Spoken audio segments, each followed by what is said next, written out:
This is Subject Science, Class 8, Chapter 9. The topic is friction. Hi students, I am Shiva, science teacher. I am going to share a small incident that happened which makes my son to think over.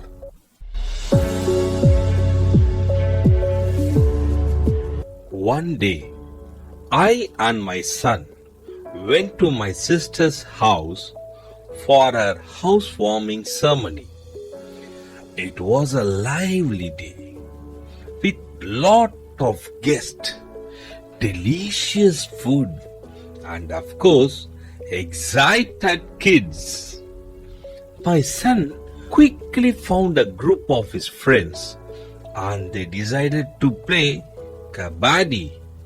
Let's see what happened.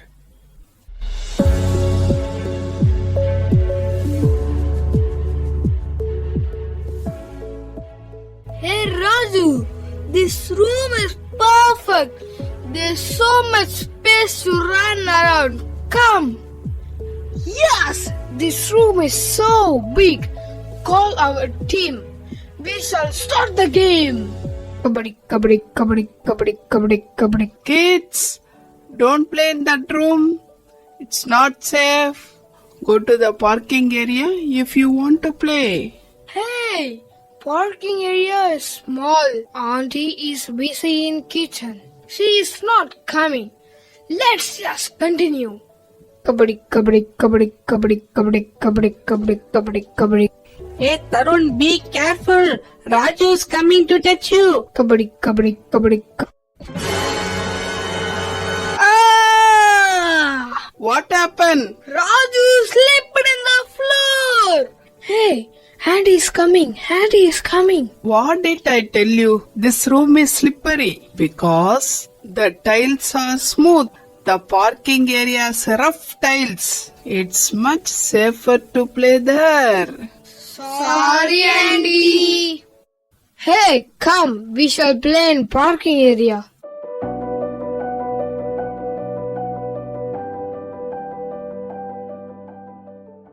Hi students. From this incident, I just ask you a question. Why do you think the boy slipped in the room but not have slipped in the parking area? Just think over it. The smooth tiles in the room couldn't provide enough grip. Make it easy to slip. The rough tiles in the parking area, however, would have provided better grip. This difference is because of something we call friction. Why do we slip when we step on a banana peel? Why is it difficult to walk on a smooth and wet floor? Have you not seen a moving ball on the ground stopping after some time? You will find the answer to such questions in this chapter, friction. Alright students, let's do a little experiment. Watch closely. See, I place this book on this table. Now, I push the book gently forward. What happens when I push the book on the table? It moves for a bit and then stops.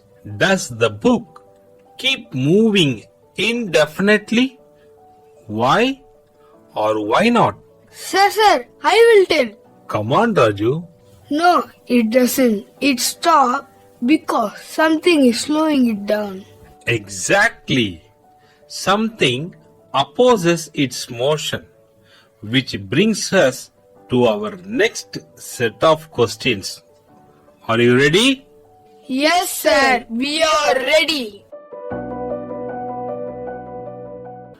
Now, I am pushing the book in the opposite direction. What happened this time? it stops again after moving for a bit. Why doesn't it keep going? Very nice, Raju. Great question. What do you think? Is there a force acting on the book that makes it stop? Sir, I will tell. Maybe the table is stopping it. The table isn't directly stopping the book. It's something more noticeable. There's a force opposing the motion of the book as it slides over the table. This force is called friction. Friction? What is that, sir? Friction is a force that resists motion. See, student, this is the book and this is the surface of this book. When two surfaces like the book and the table rub against each other, even though the surface looks smooth, if you zoom in close enough, you will find tiny bumps and irregularities that interlock. These create friction. Oh, that's why the book doesn't keep moving. Now I understood friction. Exactly. Friction opposes the relative motion between the surfaces of the book and the table.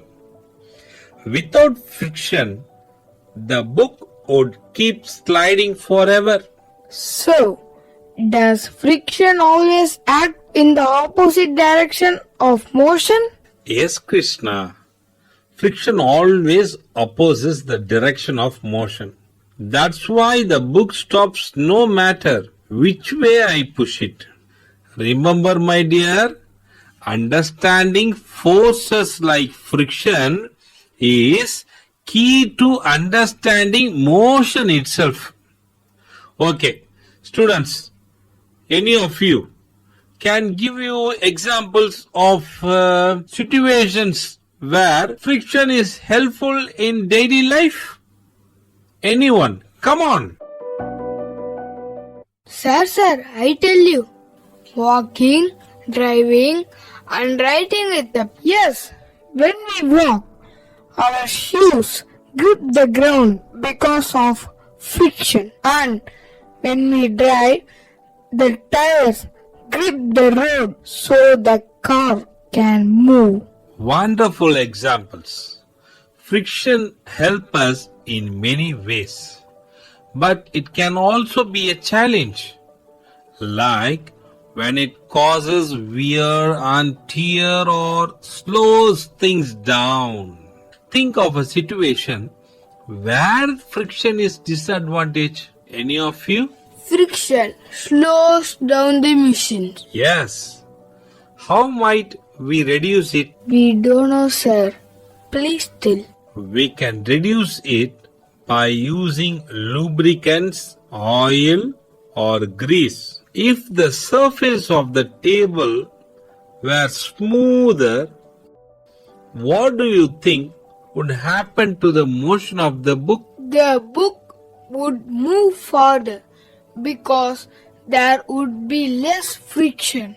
That's right. Smoother surface reduce friction. Let's dive a little deeper now. Okay. What do you think would happen if there were no friction at all? Everything would keep moving and never stop. We would not able to walk or hold anything. Exactly. Friction is essential for many things we take for granted. Spot on. The last question, my childrens.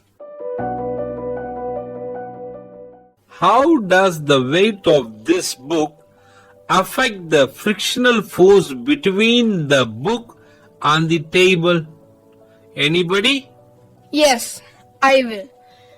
A heavier book increases friction because it presses harder against the table. Increase the force between the surfaces. Excellent observation. Remember, friction is all around us, helping and sometimes challenging us. The key is to understand it and use it to our advantage. Students, when you come tomorrow, bring with your answer to explain, if I used heavier book, would the force of friction increase or decrease? Why? The next one, what would happen if I push the book on a surface with oil or water? Wow, so much is happening, even in something as simple as pushing a book. That's the beauty of physics. It reveals the unseen forces shaping our everyday experience. Students, keep observing, keep asking questions, and you will uncover the secrets of the universe. Thank you. Thank you, sir.